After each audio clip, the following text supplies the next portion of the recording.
For most of my career, I believed I understood manipulation.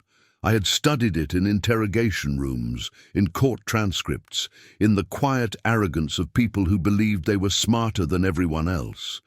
Manipulation usually leaves fingerprints, contradictions, slips.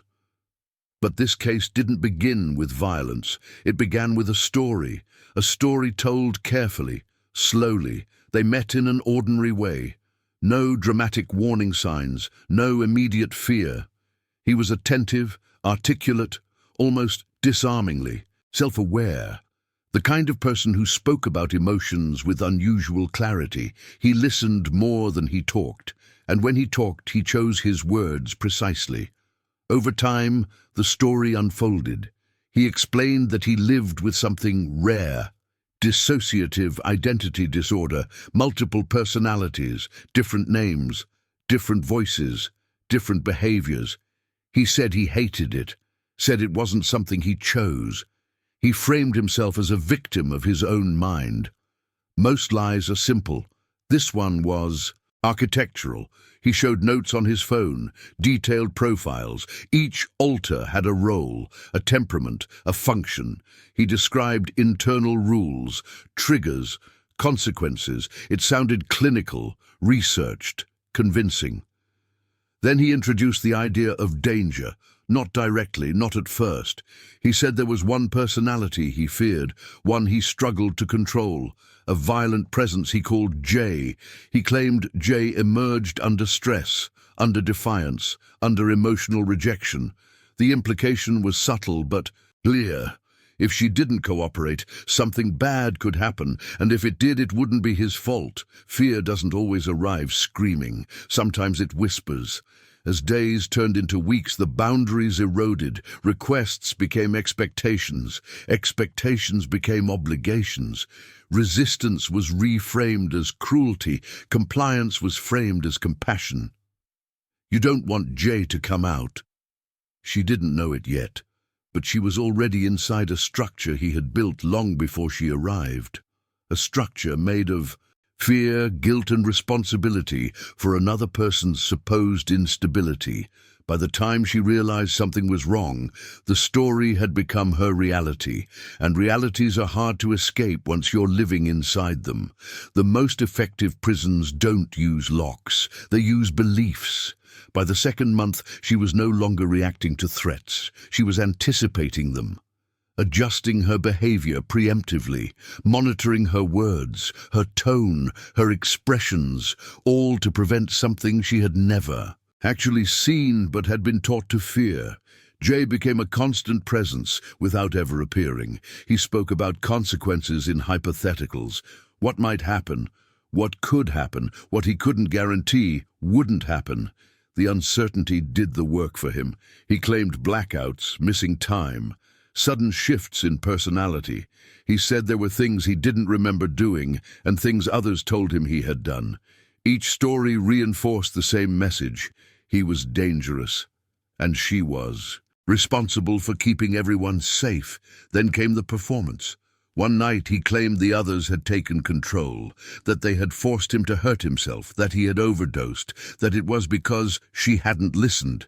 Panic replaced doubt. She called for help. Emergency responders arrived. Tests were run. No substances were found. No overdose. No medical explanation. He explained it away effortlessly. Said his alters had manipulated the situation. That medicine didn't understand minds like his. That the system was limited. That professionals often got it wrong. This is how manipulation evolves. When facts contradict the lie expands to consume the facts. But something shifted. Fear had kept her silent, but confusion gave birth to curiosity. Small questions surfaced, inconsistencies, moments that didn't align.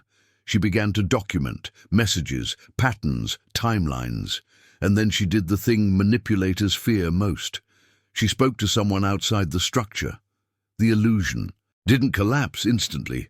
It fractured, and fractures are enough. The investigation didn't begin with assumptions. It began with data, thousands of messages, voice notes, behavioral patterns mapped over time, statements from people who had interacted with him, digital footprints, psychological evaluations. Experts examined him independently. No shared notes, no influence. The conclusion was unanimous. There was no dissociative identity disorder, no alters, no loss of control, no J. What existed was intent. He had researched psychological conditions, learned terminology, borrowed credibility from clinical language, built a character complex enough to withstand casual scrutiny. He hadn't lost control. He had planned it. In court, the defense collapsed under its own weight. The narrative that had controlled one person for months could not survive structured questioning. Facts are brutal to fiction when fiction is exposed to light. The verdict was clear. Multiple counts, serious offenses. A sentence that acknowledged not just the acts, but the method. The weapon wasn't physical strength, it was psychological dominance. The court recognized what this was: coercion, control, predation. For the survivor, the end of the trial wasn't closure. It was clarity, understanding that what happened wasn't weakness, it was exploitation. Predators don't look like monsters. They look like storytellers. This case unsettles people because it blurs lines we like to keep clean, between fiction and reality, between illness and deception, between victim and perpetrator narratives. The truth is uncomfortable. Most manipulation doesn't announce itself. It adapts. It learns. It mirrors empathy while hollowing it out. He didn't invent fear. He studied it. He understood that if you convince someone they are responsible for preventing harm, they will endure almost anything to do so. Fear is scalable. It doesn't require violence, only belief. The story he told was elaborate, but most aren't. Most are smaller, more ordinary, harder to recognize. That's why this case matters, not because it's extreme, but because it reveals a mechanism that exists everywhere.